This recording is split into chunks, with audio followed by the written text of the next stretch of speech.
14 दिसंबर 1971 की सुबह पाकिस्तान के रावलपिंडी के पास एक सैन्य अस्पताल के कॉरिडोर में अचानक अफरा तफरी मच जाती है।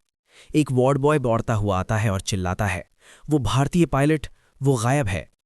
कुछ ही घंटों पहले तक जिस भारतीय वायुसेना अधिकारी को कड़ी निगरानी में रखा गया था, जिसके हाथ पैर घायल थे, जो दुश्मन की जमीन पर गिराए गए विमान का पायलट था, वो अचानक लापता हो चुका था। पाकिस्तान की सुरक्षा एजेंसियां समझ ही नहीं पा रही थीं कि एक घायल युद्धबंदी आखिर कैसे उनकी आंखों के सामने से हवा हो गया। लेकिन असली कहानी इससे भी ज्यादा चौंकाने वाली है। ये कहानी है भारतीय वायुसेना के एक जाबाज पायलट फ्लाइट लेफ्टिनेंट दिलीप परुलकर की और उनके दो साथियों की, जिन्होंने 1971 के भारत-पाक युद्ध के दौरान दुश्मन के इलाके में अपना विमान खो दिया, युद्धबंदी बने और फिर पाकिस्तान की जेल से इतिहास की सबसे साहसी भागने की कोशिशों में से एक को अंजाम दिया। ये कहानी सिर्फ एक भागने की कोशिश नहीं है, ये कहानी है जज्बे की, रणनीति की, धैर्य की और उस विश्वास की कि मैं वापस अपने देश जाऊंगा, चाहे कुछ भी हो जाए। 1971 का साल उपमहाद्वीप में तनाव चरम पर था। पूर्वी पाकिस्तान में राजनीतिक संकट, लाखों शरणार्थियों का भारत आना और फिर 3 दिसंबर 1971 को पाकिस्तान द्वारा भारतीय हवाई अड्डों पर अचानक हमला। इसी के साथ औपचारिक रूप से शुरू हुआ 1971 का भारत-पाक युद्ध। भारतीय वायुसेना ने तुरंत जवाबी कार्रवाई शुरू की। पश्चिमी मोर्चे पर हवाई हमले, दुश्मन के एयरफील्ड्स को निशाना बनाना और सामरिक ठिकानों को तबाह करना, ये सब मिशन बेहद खतरनाक थे। उन्हीं मिशनों में से एक में उड़ान भर रहे थे फ्लाइट लेफ्टिनेंट दिलीप परुलकर। दिलीप परुलकर एक कुशल और अनुभवी पायलट थे। उनका काम था दुश्मन के इलाके में जाकर सामरिक लक्ष्य को नष्ट करना और सुरक्षित लौटाना। लेकिन युद्ध में सब कुछ योजना के अनुसार नहीं होता। एक मिशन के दौरान उनका विमान पाकिस्तानी एयर डिफेंस की जद में आ गया।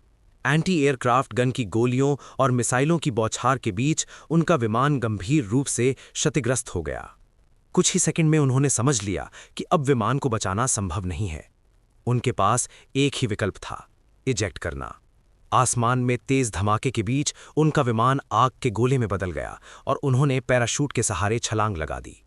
नीचे दुश्मन की जमीन थी, चारों तरफ पाकिस्तानी सैनिक। जमीन पर उतरते ही उन्हें पकड़ लिया गया। एक भारतीय वायुसेना अधिकारी दुश्मन देश में। युद्धबंदी।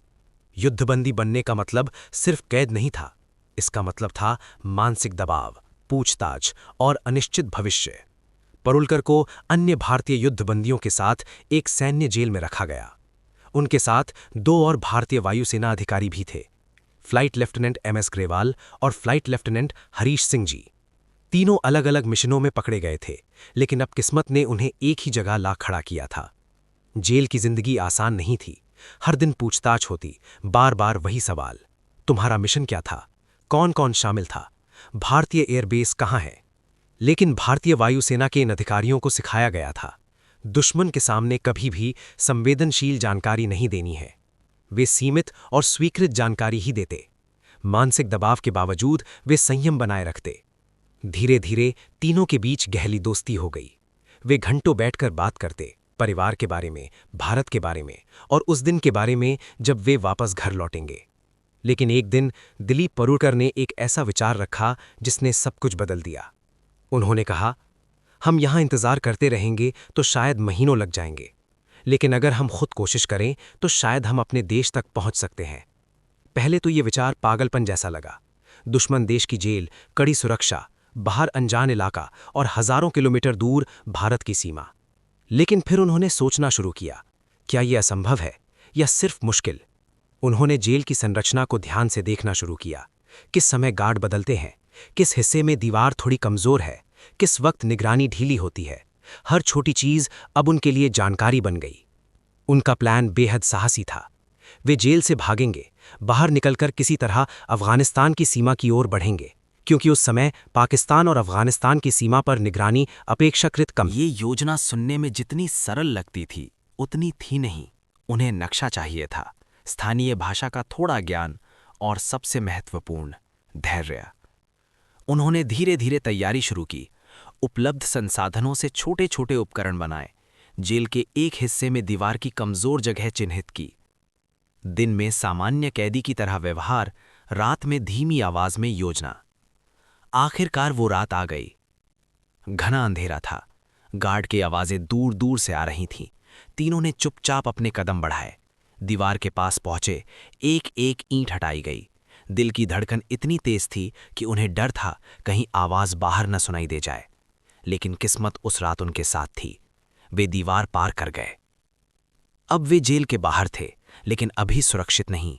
असली परीक्षा तो अब शुरू हुई थी। रात भर वे खेतों और पगडंडियों से होते हुए आगे बढ़ते रहे।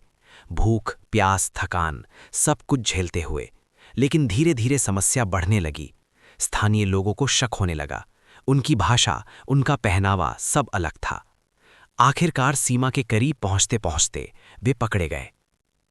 उन्हें फिर से हिरासत में लिया गया। पूछताछ हुई, सजा भी मिली। लेकिन इस बार हालात अलग थे। पाकिस्तानी अधिकारी हैरान थे। ये लोग इतने लंबे रास्ते तक कैसे पहुंच गए? इतनी कड़ी सुरक्षा के बावजूद कैसे निकल लिए? युद्ध खत्म होने के बाद 1972 में शिमला समझौते के तहत युद्ध बंदियों की अदला बदली हुई। दिलीप परुलकर और उनके साथी आखिरकार भारत लौट आए।